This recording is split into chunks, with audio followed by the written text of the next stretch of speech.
नमस्कार, आप देख रहे हैं इंडियन 24 न्यूज और मैं हूं आपके साथ दामोदर शुक्ला। हम इस समय मौजूद हैं गैसड़ी विधानसभा के उस कार्यक्रम स्थल पर जहां बूथ अध्यक्ष सम्मेलन था और आज यहां पर मुख्य अतिथि के तौर पर यूपी के डिप्टी सीएम ब्रजेश पाठक आए थे, जहां भारी कार्यकर्ता सम्मेलन हुआ और वहीं विधानसभा उपचुनाव में उन्होंने उपचुनाव के प्रत्याशी शैलेश सिंह सैलू के समर्थन में वोट मांगा और यहाँ पर काफी जन सैलाब उठा। उस जन सैलाब में तमाम लोग आए और विधानसभा क्षेत्र के कोने कोने से लोग आए और ब्रजेश पाठक के विचारों को सुना। इस दौरान इस उमड़े हुए जन सैलाब में लोगों ने शैलेश सिंह सैलू को समर्थन देने की बात कही। इसी के साथ साथ ब्रजेश पाठक ने लोकसभा प्रत्याशी साकेत मिश्रा के समर्थन में भी वोट मांगा और सरकार की उपलब्धियां गिनाई। इसी के साथ साथ यहाँ उपचुनाव होना है। उपचुनाव इसलिए हो रहा है क्योंकि 2022 के विधानसभा चुनाव में यहाँ से सपा विजयी हुई थी और सपा के डॉक्टर एसपी यादव विधायक थे,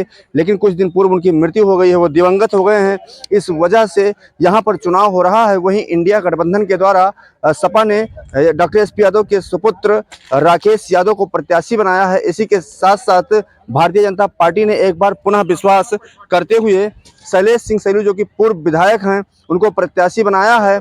अब यहाँ पर दोनों की टक्कर है और विधानसभा चुनाव का उपचुनाव 25 मई को होना है। इसी के साथ साथ 25 मई को लोकसभा का भी चुनाव होना है। इस लोकसभा चुनाव तथा विधानसभा उपचुनाव में भारी समर्थन मिले, इस हेतु भारतीय जनता पार्टी जमीनी स्तर पर जा रही है और जमीनों पर पहुंचकर भाजपा के बड़े नेता और कद्दावर नेता इस समय रैलियां कर रहे हैं और जहां पर जन समर्थन देने की अपील, मांगने की अपील भी करते हैं। इसी के साथ साथ यहां पर आज ब्रजेश पाठक आए और लोगों से जन समर्थन मांगा। अगर हम बात करें तो यहां पर भारी संख्या में विधानसभा क्षेत्र के भी लोग आए और लोगों ने सरकार के द्वारा दी गई उपलब्धियों को सुना। इंडियन 24 न्यूज के लिए दामोदर शुक्ला, बलरामपुर। दोपहरी में वास्तव में तपस्या से कम नहीं है, जितनी लगन और मेहनत के साथ आप शैलेश जी को आशीर्वाद देने के लिए आए हैं। हमने मान लिया है कि जब इतनी बड़ी संख्या में हुजूम जनसमूह तपती धूप का भी, सूर्य का भी मुकाबला कर सकता है, तो कमल का बटन आप लोग पूरे गैसड़ी में अवश्य दबा देंगे। सैलू भैया प्रचंड बहुमत के साथ जीतेंगे, ये हमें अच्छी तरह से पता चल गया है। अपने युवा मोर्चा का धन्यवाद ज्ञापित करता हूं।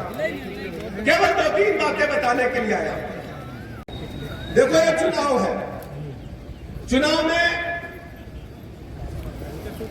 कांग्रेस पार्टी, समाजवादी पार्टी गठबंधन भारतीय जनता पार्टी के खिलाफ चुनाव मैदान में है। बीएसपी भी चुनाव मैदान में है और एक तरफ भारतीय जनता पार्टी चुनाव मैदान में है। आपको तुलनात्मक अध्ययन करना होगा कि कौन सी पार्टी सबसे अच्छी है और कौन सा नेता सबसे अच्छा है। भारतीय जनता पार्टी दुनिया की सबसे बड़ी पार्टी है। भारतीय जनता पार्टी के पास दुनिया का सर्वाधिक लोकप्रिय नेता आदरणीय नरेंद्र मोदी जी के रूप में है और कांग्रेस पार्टी और समाजवादी पार्टी गठबंधन के बारे में आप अच्छी तरह जानते हो। कांग्रेस पार्टी जब जब सत्ता में आई है तब तक भ्रष्टाचार के दलदल में डूबी हुई सरकार पूरे भारत को देने का काम उन्होंने किया। उनके निधि में कई घोटाले हुए, दर्जनों घोटाले हुए। उनके ढेर सारे मंत्री जेल के सीटों के पीछे होते। मोबाइल आप सब लिए हो। जब नया मोबाइल लॉन्च हुआ उस समय कांग्रेस पार्टी की सरकार में संचार घोटाला हो गया 2G स्पेक्ट्रम की नीलामी में। और संचार मंत्री जेल के सीटों के पीछे चले गए। कोयला घोटाला हुआ तो कोयला मंत्री जेल चले गए। सेना के बने भवनों में घोटाला हुआ। हर विभाग में घोटाले दर घोटाले हो रहे थे। हद तो तब हो गई जब दिल्ली में कॉमनवेल्थ देशों के खिलाड़ी इकट्ठा हुए तो खेलों में भी घोटाला हो गया। खेल मंत्री भी जेल चले गए।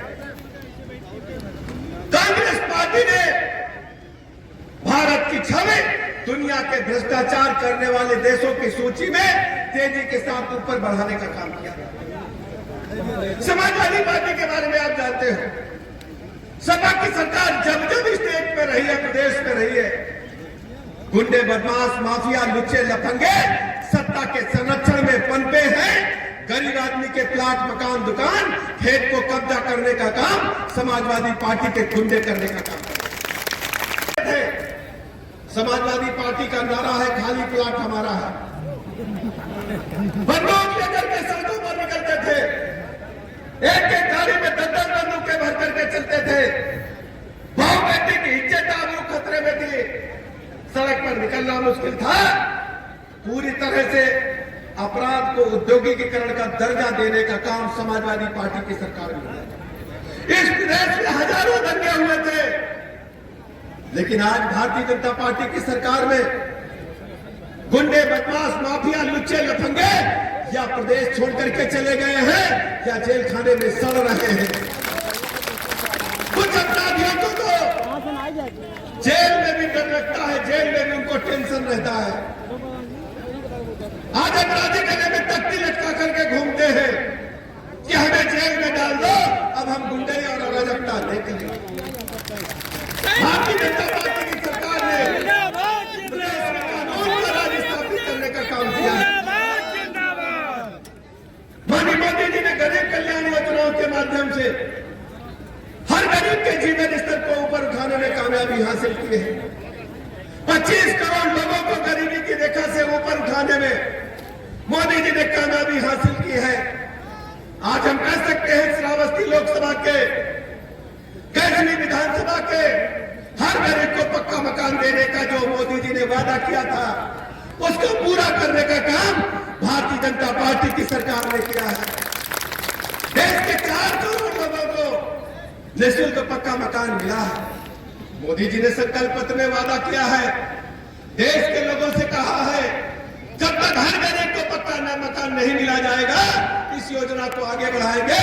3 करोड़ और नए पक्के मकान बनाए जाएंगे और गरीबों को मिलेंगे। लगता है आजादी के 75 साल बाद भी हमारी घर की बहू बेटियां सड़क के किनारे शाम होने का, रात होने का इंतजार करती थी, शौचालय जाने के लिए इंतजार करती थी, और जब गाड़ी की हेडलाइट उनके चेहरे पर पड़ती थी तो बेचारी शर्म के मारे खड़ी होती थी विपरीत परिस्थितियों में। आजादी के 75 साल बाद किसी नेता ने, किसी प्रधानमंत्री जी ने सोचा तो मोदी जी ने सोचा आज हर गरीब के पास अपना शौचालय है। पीने के पानी के लिए कितना संकट, हर गांव में एक नल हो जाए, एक कुआं हो जाए, प्यास बुझाता था पूरे गांव के। लेकिन मोदी जी ने जल जीवन मिशन प्रारंभ किया। पूरे देश के पैमाने पर गांव गांव पाइपलाइन डाली जा रही है, पानी की टंकी माध्यम से घर घर नल से जल पहुंचाने का काम तेजी के साथ आगे चल रहा है। यह है मोदी जी की सरकार। और केवल पीने का पानी नहीं, जल जीवन मिशन से स्वयं सहायता समूह के माध्यम से महिलाओं को, बहनों को जोड़ा गया है। पानी की शुद्धता की जांच भी हमारी बहनें करेंगी। नौजवानों को टूल किट प्रदान की गई है, उन्हें प्लम्बर की ट्रेनिंग दी गई है, इलेक्ट्रीशियन की ट्रेनिंग दी गई है, उनको रोजगार से जोड़ने का काम किया है। स्कूलों के बारे में बता रहे थे सैलोजे, बच्चों को निःशुल्क पाठ्य पुस्तकें, निःशुल्क स्कूल की ड्रेस, और वो भी पुरानी ड्रेस बदल दी सपा वाले, वो तो खाकी ड्रेस थी। बच्चों को प्राइवेट स्कूल की तरह बढ़िया ड्रेस दी गई है, पाठ्य पुस्तकें मिली है, जूता मोजा मिला है। समाजवादी पार्टी की सरकार में पूरे प्रदेश में 1 करोड़ 30 लाख बच्चे बचे थे।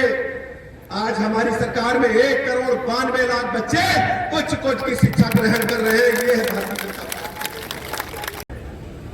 बिजली पहले 1 हफ्ता दिन में आती थी, 1 हफ्ता रात में आती थी।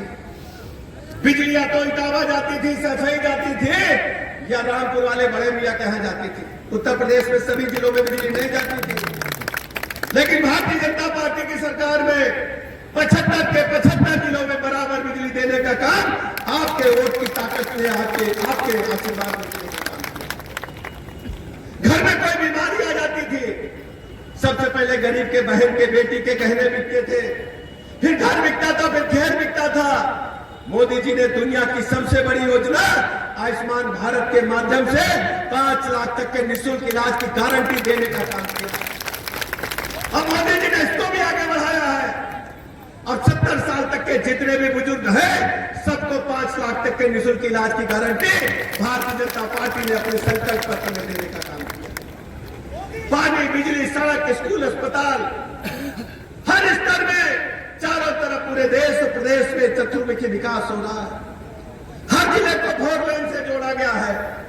2,72,000 किलोमीटर सड़कें बना करके पीडब्ल्यूडी की सड़कें वर्ल्ड क्लास बनाने का काम हुआ है। आज उत्तर प्रदेश औद्योगिकीकरण की तरफ तेजी के साथ आगे बढ़ रहा है। समाजवादी पार्टी की सरकार ने 1 डिस्ट्रिक्ट 1 माफिया दिया था। भारतीय जनता पार्टी की सरकार ने 1 डिस्ट्रिक्ट 1 प्रोडक्ट दिया है। हर जिले में कुछ ना कुछ बढ़िया है। आप चाहे देख ले सिद्धार्थनगर का काला नमक चावल, अलीगढ़ के ताले, मुरादाबाद का पीतल उद्योग,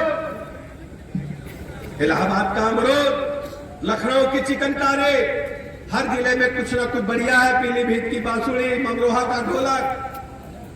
समाजवादी पार्टी ने जो कुकर्म प्रदेश के साथ किया है, प्रदेश के ऊर्जा को पीछे ढकेला है। नौजवानों के साथ, मेघा के साथ खिलवाड़ होता था, नौजवानों के साथ खिलवाड़ होता था। वो प्रतियोगी परीक्षाओं में इम्तिहान देने के लिए जाते थे तो उनका नाम नहीं आता था, पैसे लेकर के तैनाती होती थी। समाजवादी पार्टी के शासनकाल में, भारतीय जनता पार्टी के शासनकाल में मिशन रोजगार के तहत निष्पक्ष पारदर्शिता के साथ 6.5 लाख से अधिक नौजवानों को नौकरी देने का काम उत्तर प्रदेश की सरकार ने किया। आज हम कहने के लिए आपके बीच में आए। आप तुलनात्मक अध्ययन करिए।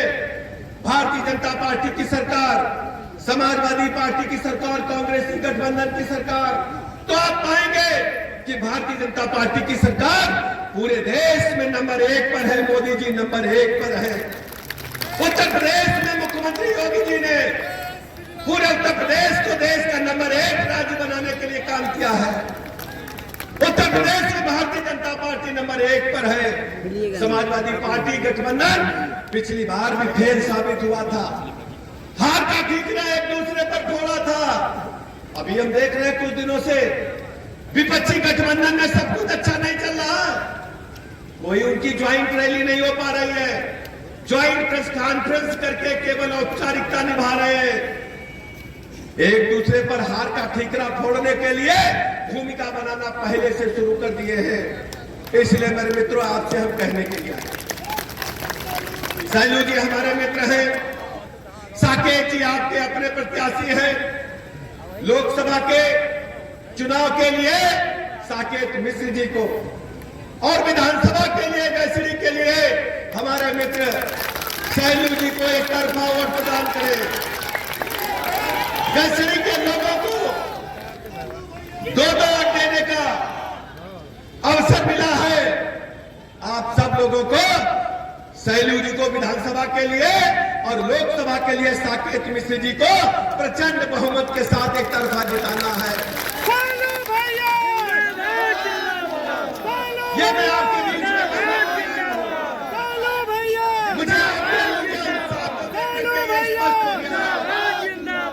मुझे आपके ऊर्जा और उत्साह को देखकर के स्पष्ट हो गया है कि लोकसभा श्रावस्ती में कि साकेत मिश्र जी प्रचंड बहुमत के साथ जीतेंगे और गैसरी में हमारे मित्र सैलू सिंह जी एक तरफा प्रचंड बहुमत के साथ जीतेंगे। इन्हीं शब्दों के साथ आप सबका हृदय से आभार प्रकट करता हूँ।